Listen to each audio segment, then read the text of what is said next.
What's up guys, this is Jake with Casual Ecommerce, and in this video I'm going to be giving you 3 tips that you can use to go ahead and make your Shopify store look a lot better when you're setting it up. So with that said, let's just go ahead and get right into the video.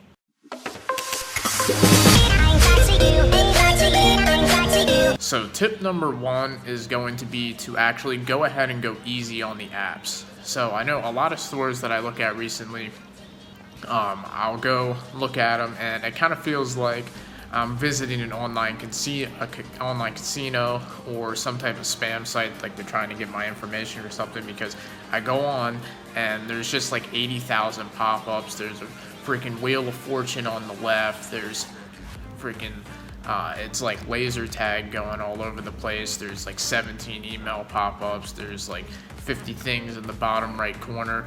You open up a product, there's 18 timers. It's like counting down to the end of the world. And while there is a time and place for certain types of scarcity apps and things like that, I feel like it's really overdone.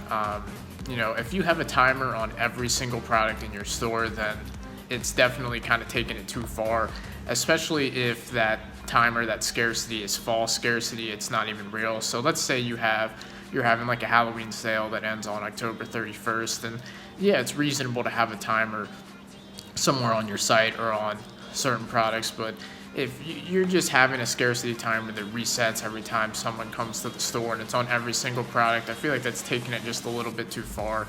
And if you have 50 pop-ups when somebody enters the site, they're just going to pretty much leave your site right away. They're not even going to browse around, because they're just going to get there and they're going to get pissed off because it's like a fireworks display as soon as they land on the site. So that's one thing you need to keep in mind. There is a time and place for all of these apps, and while email pop-up apps are fine, and while scarcity timers have their purpose, a lot of people just seem to take this overboard, and they go ahead and put every possible app they can find up, thinking it's going to increase their sales, when at one point it's actually going to start giving you a negative return. So you're actually, if you have 30, 40 different types of apps up, you're going to end up starting to just send more people away from your store, because people aren't even going to be able to browse, because shit's popping up left and right. The site speed is loading horrendously slow, because they got to load up 50 apps before they go in. So tip number 1 is just to go easy on the apps, and this is going to kind of lead in to tip number 2. So how do you know whether you're using too many apps or not? So tip number 2 is going to be to design your store to look very clean, smooth, and professional looking. So an easy way to tell if you're using too many apps is to go ahead and look at your store objectively and see if it looks clean, smooth, and professional, or does it look like the online casino example I was giving before. So you need to be able to look at this clear-headed and objectively, not emotionally. And if you have to look at other sites, other websites, to gain insight on this, then that's something you're going to have to do. Even maybe pull it up side by side and compare. So you always want to go for a site that just looks clean, smooth, and professional, over a site that looks like it's about to explode at midnight. So like I said, there's a time and place for all these applications, but you don't need to go overboard with them, and you need to set them up properly and use them in the correct context. So other things you can do to make your site look really clean and smooth is make sure that all of your images on there are super high quality, super HD. Make sure your logo is sized correctly.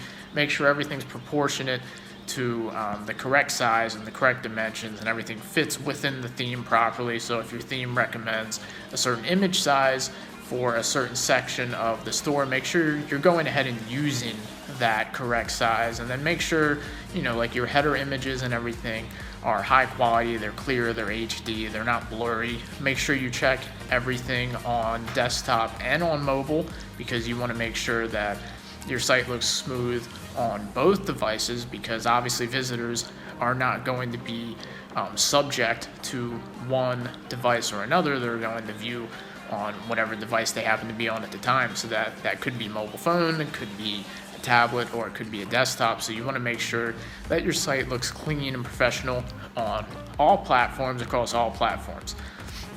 So the easiest way to test all this stuff out is, like I said, to go ahead and compare it side by side with other sites, and to go ahead and just browse your site and make sure, if you were a buyer, is there too much stuff popping up at once? How pissed off are you getting when you're browsing around a site? Or is it nice, clean, easy to navigate? Do all the colors match up? Does everything look clean and professional, or does it look like a 5-year-old just threw it together? So that's going to be tip number 2, is to make sure everything's clean and professional, everything fits the theme right, make sure all your colors match together. You don't just have a random smorgasbord of colors that have nothing to do with your branding or anything like that. And tip number 3 is going to be to go ahead and model your store after the biggest brands within your niche. So let's say you're in the apparel niche, then maybe you go ahead and look at sites like Ralph Lauren or Tommy Hilfiger, or just whatever brands you like. Go ahead and look at their site, and hell, just literally bring up the site in a tab right next to the site that you're designing yours, and go ahead and try and take all of the best aspects of their site and put it into yours. Because a lot of times people will wonder why their site doesn't look good, but it's like, have you ever been on any other websites before?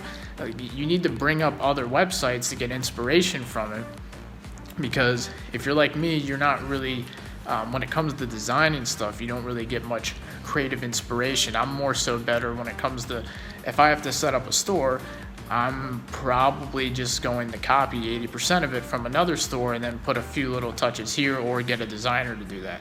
So with this tip, you just want to make sure that you actually are looking at other big stores within your niche, and then actually have them open in separate tabs while you're designing your store. And this is going to help you a lot, so that way it's like you can see, oh, well, they do this and that with their menu, so you can do that with your menu. Or it's like, oh, well, they do this with their header images, so maybe I should do this with my header images, and so on and so forth.